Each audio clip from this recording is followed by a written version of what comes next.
নমস্কার বন্ধুরা, আজ আপনাদের সামনে আসলাম একদম একটু অন্যভাবে।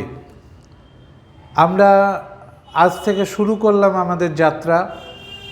আমরা আশার খবর নাম দিয়ে একটি সম্প্রচার আপনাদের সামনে যখন সময় সুযোগ পাবো তখন রাখব।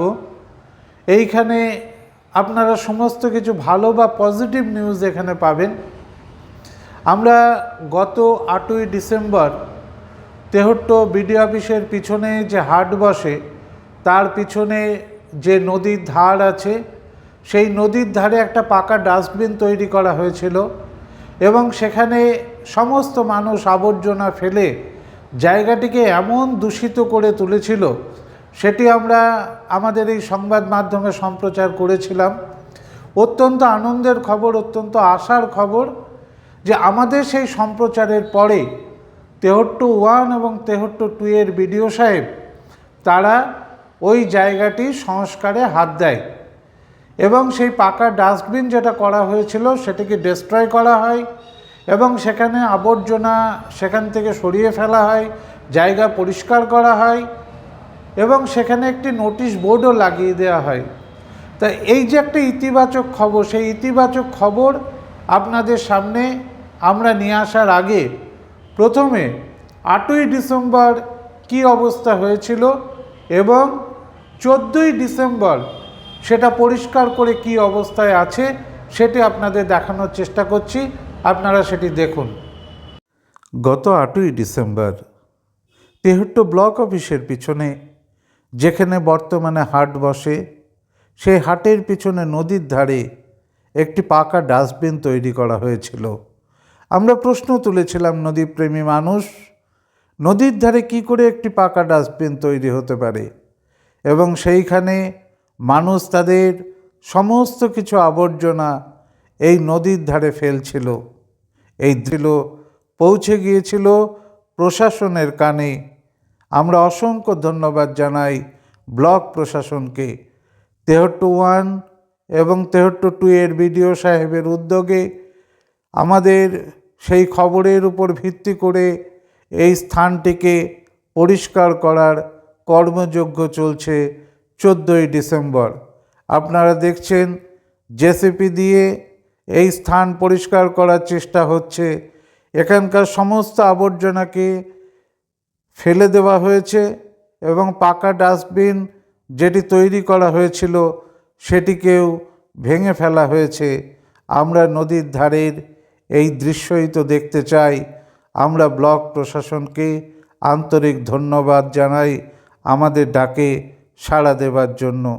দেখতে পাচ্ছেন এইখানে হাটের ছোট্ট ছোট্ট ঘর, তার পাশেই নদী। ব্লক প্রশাসন ইতিমধ্যেই নোটিশ জারি করেছে এখানে যাতে কেউ আবর্জনা ফেলতে না পারে। আপনারা দেখতে পাচ্ছেন নদীবক্ষে পরিযায়ী পাখির দল খেলা করছে। আমরা নদীর এই দৃশ্যই তো দেখতে চাই। আমাদের জলঙ্গি নদী পরিযায়ী পাখিদের কলতানে মুখরিত হোক, এটিই আমরা চাই। আমরা নদীর ধারের পরিবেশ সুন্দর থাকুক, সেই সুন্দর থাকার জন্য তেহট্ট 1 এবং তেহট্ট 2 এর বিডিও সাহেব যে উদ্যোগ গ্রহণ করেছেন তাকে ধন্যবাদ জানাই। এবারে আমরা আমাদের তেহট্টের বিডিও সাহেব সঞ্জীব সেন মহাশয়ের মুখ থেকে আমরা দু একটি কথা শুনে নিই।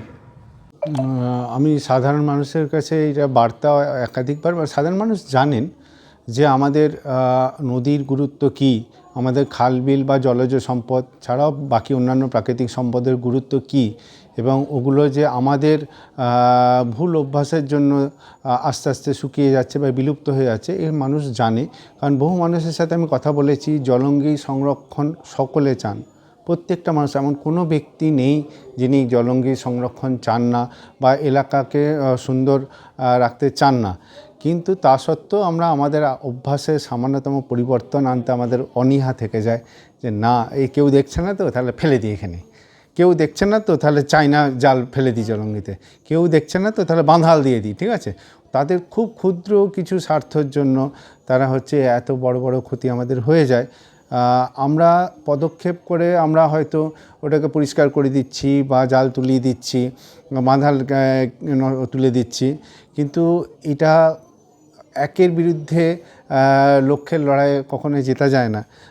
এখন সোশ্যাল হোয়াটসঅ্যাপ গ্রুপ বা ফেসবুক এইসবে প্রচুর প্রচার হয়, আমাদের প্রিন্ট মিডিয়া এবং আমাদের বৈদ্যুতিন মাধ্যম সেখানেও বারবার প্রচার হয়, সরকারের তরফ থেকেও হয় এবং বিভিন্ন এনজিও এবং অন্যান্য সংস্থার মাধ্যমে এবং অনেক সময় সংবাদ মাধ্যমরাও করেন।